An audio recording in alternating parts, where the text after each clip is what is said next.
सुप्रभात बच्चों, मैं पंकज कुमार ओझा, हिंदी शिक्षक, modern English school, Bihar Sharif से। आज मैं अष्टम वर्ग के आप सभी विद्यार्थियों को आपके सहायक पाठ्य पुस्तक भारत की खोज से मैं पाठ 4 पढ़ाने जा रहा हूँ। और आज का शीर्षक है मौर्य शासन के बाद राष्ट्रीयता और साम्राज्यवाद का फैलाव। इस विषय वस्तु को आज हम लोग पढ़ेंगे। पूर्व के वीडियो में आप लोगों को यहाँ तक पढ़ाया गया था कि मौर्य शासन अपनी समाप्ति की ओर था, चाणक्य भी समाप्ति की ओर थे। अब आगे क्या होता है इस वीडियो में हम लोग जानते हैं, पढ़ते हैं। पाठ 4 है गुप्त शासन में राष्ट्रीयता और साम्राज्यवाद। मौर्य शासन के समाप्ति के बाद भारत का नया रूप। बच्चों, जब तक मौर्य शासन रहा तब तक भारत बहुत उत्थान पर था, और मौर्य शासन के समाप्ति के बाद भारत का नया रूप देखने को मिला।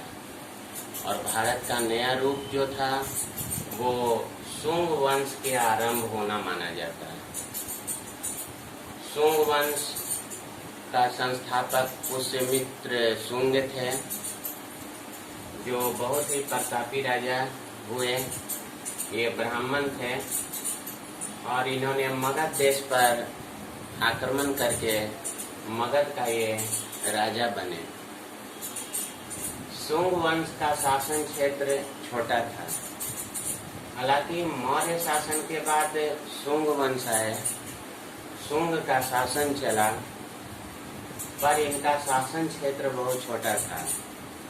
ये अपने राज्य का विस्तार बहुत ज्यादा नहीं कर पाए और सीमित क्षेत्र में रहकर ही कुशल रूप से ये अपना शासन चलाते रहे। पर भारत हर कुछ वर्षों के बाद बदलता नजर आ रहा था।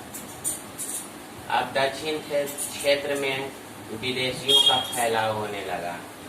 भारत का जो दक्षिण भाग था उस क्षेत्र में बहुत सारे विदेशियों का आना हुआ, और ये सारे विदेशी आकर भारत में सभी जगह फैलने लगे और अपनी संस्कृति और सभ्यता को फैलाने लगे। साथ ही साथ ये भारत की संस्कृति और सभ्यता को भी अपनाने लगे। तो भारत के दक्षिण क्षेत्र में विदेशियों का बहुत फैलाव होने लगा। उत्तर भारत में काबुल से लेकर पंजाब तक भारतीय यूनानियों का फैलाव हो रहा था। तो जब हमारे यहाँ विदेशियों का फैलाव हो रहा था उस समय हमारे यहाँ यूनानी लोग आए।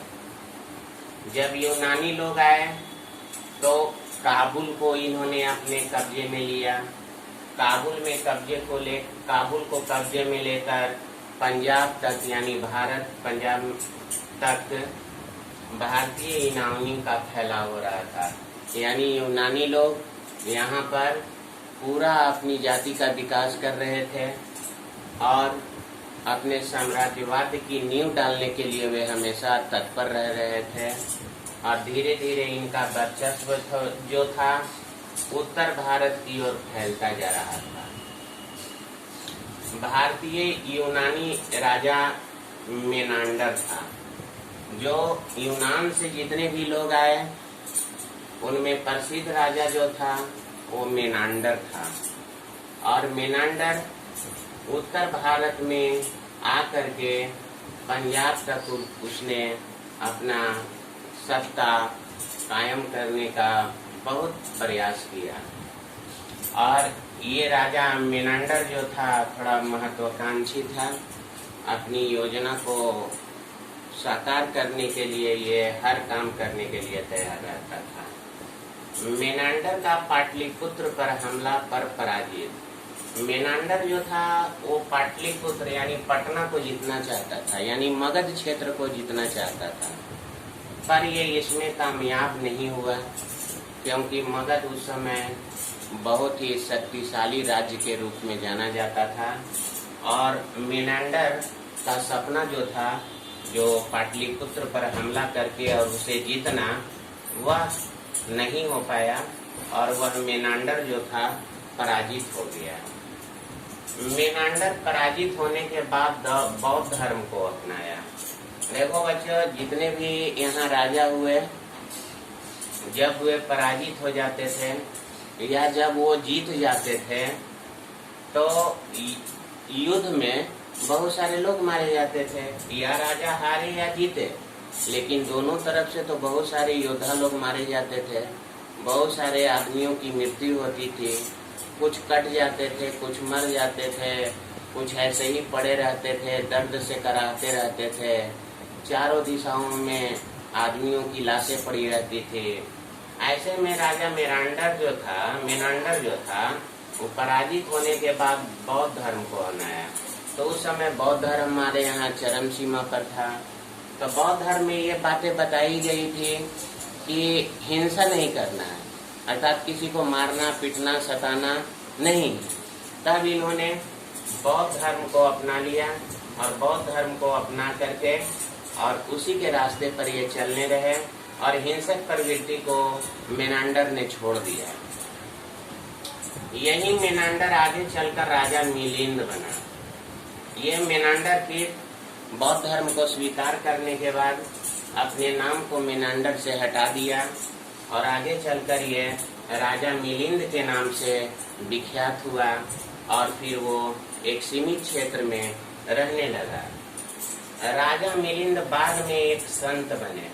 राजा मिलिंद जब देख लिया कि अब कुछ होने वाला नहीं है और बौद्ध धर्म भी अपना लिया गया था, तो बौद्ध धर्म में हिंसा का कोई जगह ही नहीं है, तब इन्होंने अपने जीवन क्षेत्र को संत के रूप में परिवर्तित कर लिया और एक संत के रूप में ये रहने लगे और बौद्ध धर्म में बताए गए जितने भी नियम कानून थे उनका ये सर्वस्व पालन करने लगे।